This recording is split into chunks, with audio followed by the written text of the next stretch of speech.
자, 한국 기독교사 톱파보기 이번 성결교 편 메인 세미나 시작하도록 하겠습니다. 박수 한번 주세요. 자, 저는 이 시대 신학의 거장이 되고자 노력했다가 망하고 있는 날목입니다. 인사 부탁합니다. 네, 발군의 고독 손승우입니다. 한국 기독교의 제도권 아나키스트 홍순표 인사드립니다. 네, 예, 다시 몽골에 가서 부활하신 예수님을 만나고 온 코알라입니다. 네, 점점 코알라 점점 줄어들고 있어. 이제 지쳤어 내가 보니까. 예수님만 만나면 되죠. 뭐. 그러니까 안 믿는 걸로 아는데 아무튼 알겠습니다. 자, 이번 시간은 메인 세미나 편으로 우리 손 박사님이 빵꾸냈던 거를 다시 한번 열심히 준비하셔서 가지고 온 우리 성결교 편 되겠습니다.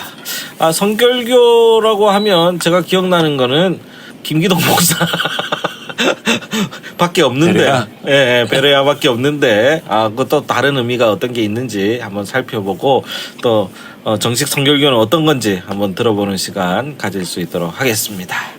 자, 그러면 아니 우리 근데 좀 얘기 끝나면 얘기해요. 아니 베레아가 성결교였어요? 아니 얘기 끝나면 얘기해요. 아니 나 처음 들어봐가지고. 가만 좀 있어봐. 자, 그러면 우리 손 박사님 성결교 편 시작하도록 하겠습니다.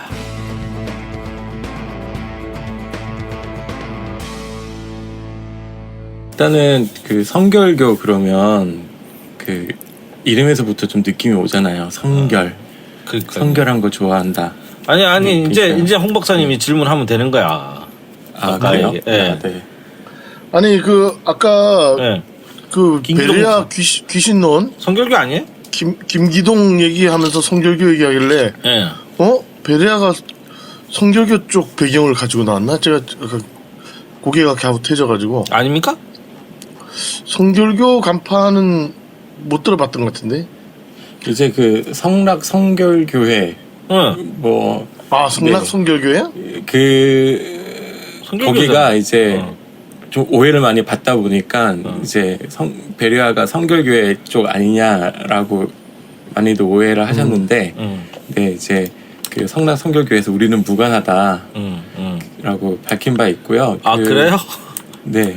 네, 이름이 이제 기독교 베레아 교회 연합이 이 교회 이름이 성락교회였거든요. 네. 네, 그러다 보니까 이제 그리고 또 사실 성결교라는 이름을 쓰고 있는 이단 종파들이 좀 있다 보니까 네, 아무래도 좀 많이 그렇게 오해를 받았던 것 같아요. 정식 성결교는 아니다. 아니 여기 네네. 보면은 네. 38년 서산 출생이고 예산 농고 나와가지고 명지대 국문과 대한신학교 그러니까 정광훈이 나온 대신 쪽이에요. 그다음에 총회신학교 대한신학교 대학원 및 친내회 신학대학 목회대학원 등을 졸업했다.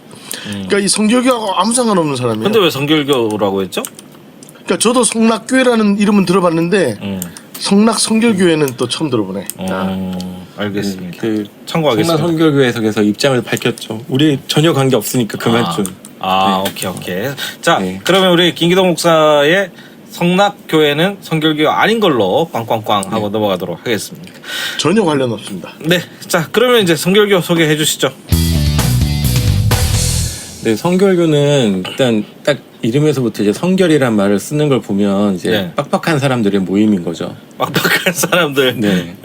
겁나게 빡빡합니다. 그래서 그래요?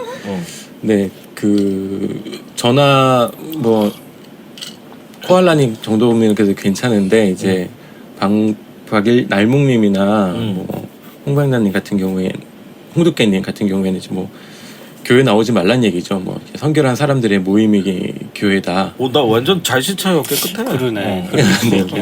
뭐 아니 근데 여기서 지금 약간 이의가 있는데 나랑 날목은 왜 안 되고 그 코알라랑 발고만 돼? 사상적으로 제일 저기 극좌파가 코알라예요. 코알라. 이 성결교도 이 사회 문제에 되게 관심이 많기도 하고요. 네, 뭐 아무튼 뭐 그렇습니다. 그래서 아무튼 좀 빡빡하신 분들이다라고 오케이. 생각하시면 돼요. 네. 이게 처음에 시작하는 거는 이제 19세기 미국에 좀 열풍이 불었던 게 이제 성결 운동이라고 있어요. 이 성결 운동이 이제 아무래도 이제 감리교랑 연관이 좀 많아요. 또? 네, 그 성화, 성화 사상. 웨슬리의 성화, 예, 성화 사상 있잖아요. 네. 그 성화 사상을 이제 이어받은 게 이제 성결 운동이거든요. 네, 그래서 이제 겁나게 성결해야 된다. 그런데 이제 좀 이 성결 교회의 성결과 이제 웨슬리의 성화의 차이가 있다 그러면 성화는 좀 점진적으로 이루어지는 거잖아요. 그렇죠. 예, 근데 이제 성결교회의 성화는 이제 빡 하고 오는 거예요.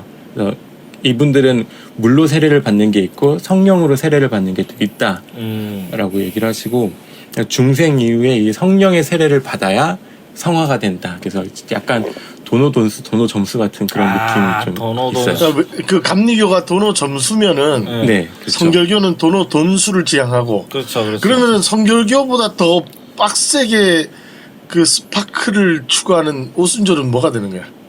그 약간 샤머니즘 이러면 안 되지. 거기는 또 뭐 오순절 샤머니즘론 나왔습니다. 특별한 은혜가 있는 데죠. 예. 예. 요점에서 잠깐만 요점에서 우리 코알라님 그 감리교의 네. 성화에 대해서 잠깐 얘기해 주시죠. 감리교의 성화요. 예. 아니면 잘라내고. 되게 관심 없는 표정인데. 도노 점수라고 아까 얘기했잖아요. 네, 도노라는 건 깨달음이 있고 네. 칭의 사건이 있고 네. 그 다음에 점수 점진적으로 이렇게 수행해 나가서 완성을 향해 나가는.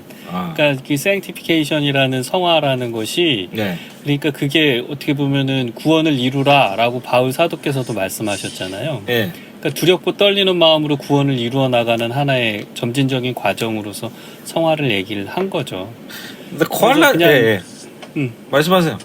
믿고 땡이 아니라 믿고 이루어지는 그것이 그냥 일회적인 사건으로서 이렇게 변화가 딱 단박에 이루어지는 게 아니라 그 이후에도 거룩한 삶을 살아나가는 그래서 영화롭고 또 이제 성화되는 그런 삶이 있는 거죠.